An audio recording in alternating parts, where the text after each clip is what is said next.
You know, what if you had to give 3 recommendations? I have a few playing in the back of my mind, but if you had to give 3 recommendations, you know, what would they be for anybody trying to figure out, you know, where to start and how to get there?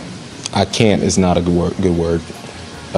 Shouldn't be in your vocabulary when it comes to it. If you really want to try hard, you get it done. Yeah. Try to learn as much as you can from influence. Try to get as many influences as possible so you know what direction you want to go.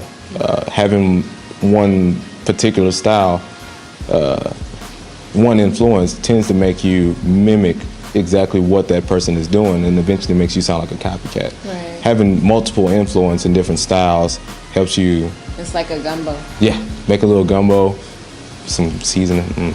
Sorry. But having those different influence helps to build your character. Right. What direction you really foresee going from that point on, and connect with fans and artists. I mean, you can have fans out there, but in some cases you can't just throw instrumentals out there. Sometimes you need artists that to help bring out your music. There's been many instances where I posted on SoundCloud and there's just a sound, and I had a person comment and say, "Would there be vocals to this?" And the only reaction I have is just, one day, and you can't do that. Like, do you think that like you've really taken like full advantage of like the people that you connect with? And the reason why I say that is I remember one time somebody gave me the advice, like, you have to be visible, you have to be seen. Like, that really is the key. And it's funny because I'll be the first to admit, like, I'm a little bit of like a workaholic. Like, I'd always rather be just like creating or doing or whatever. Right. So sometimes like there are other things like events or whatever that feel like they feel almost like it's taking me away from whatever it is that like I wish I was doing. Right. But it's cool because I really think that's where like the connections come from. Right. So do you feel like you've really like connected? That's what I was gonna ask you. Do you feel like you've really connected with that community there? Yeah, I feel like I've made connections in the past. Maybe you should just move back to Houston, homie. I mean, we got people left and right who'd probably be happy ready to work with you. Yeah. I'm just kidding. No offense, but I'll be ready.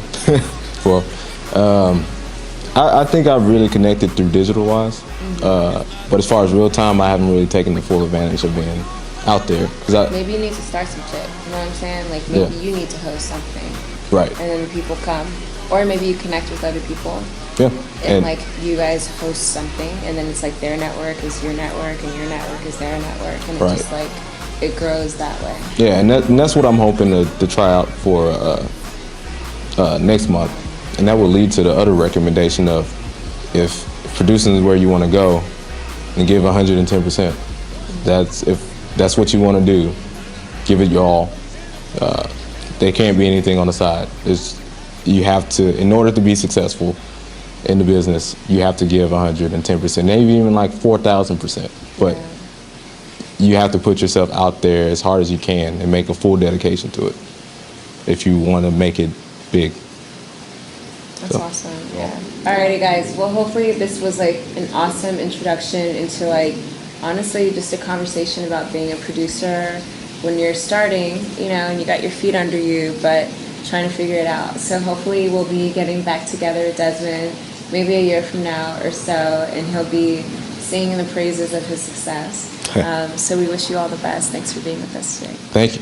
Yeah, thanks. Good night, guys. Now for a break. Oh, yeah.